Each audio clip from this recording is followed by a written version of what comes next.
이유.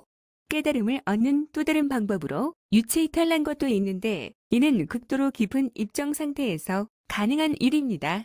그래서 수행자에게 입정의 단계적 수위를 고려하지 않고 수행을 하는 것은 시간 낭비가 될 가능성이 매우 높습니다.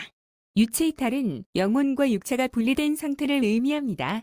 보통 인간이 죽으면 육체는 그 활동을 멈추게 되고 영혼은 육체를 떠나 4차원 세계인 영계 시스템으로 돌아가게 됩니다.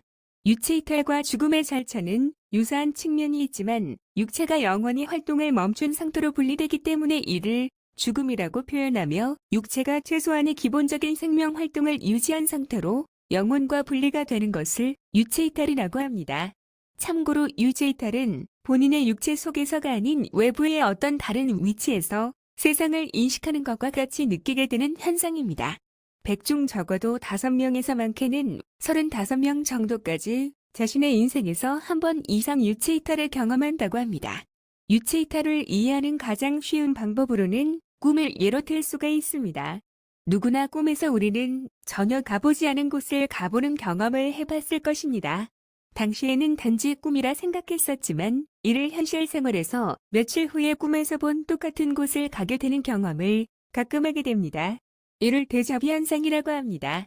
심지어는 꿈에서의 느낌이 그대로 생생하게 전달되기도 하는데 이는 자신의 영혼이 직접 경험한 느낌이 그대로 육체에 전달되었기 때문입니다. 유체이탈의 현상에 대해 경험하는 사람들은 명상수행 같은 상황뿐만 아니라 다양한 상황에서도 경험할 수 있습니다. 아침에 잠을 자다가 깨어났는데 자신이 공중에 떠서 자신을 내려다보고 있다거나 명상 수행하다가 어느 순간 느낌이 이상해서 눈을 떠보니 자신이 공중에 떠서 자기 자신을 내려다보고 있더라는 이야기도 있습니다. 이 이야기들은 필자가 예전의 경험자로부터 직접 들은 사례입니다.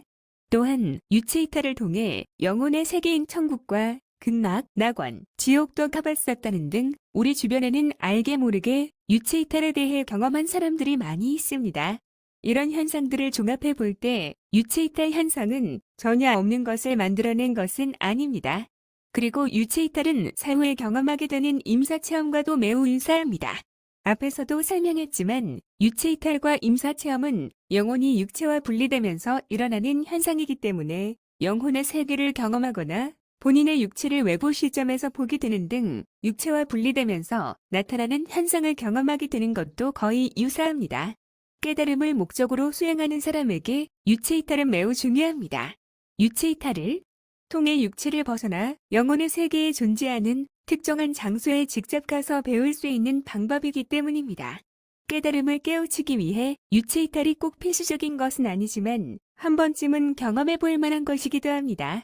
유의해야 할 것은 유체이탈을 한다고 해서 깨달음을 깨우치는데 꼭 큰 도움이 되는 것은 아닙니다. 유체이탈 없이도 얼마든지 깨달음을 터득하는 데 큰 지장은 없습니다.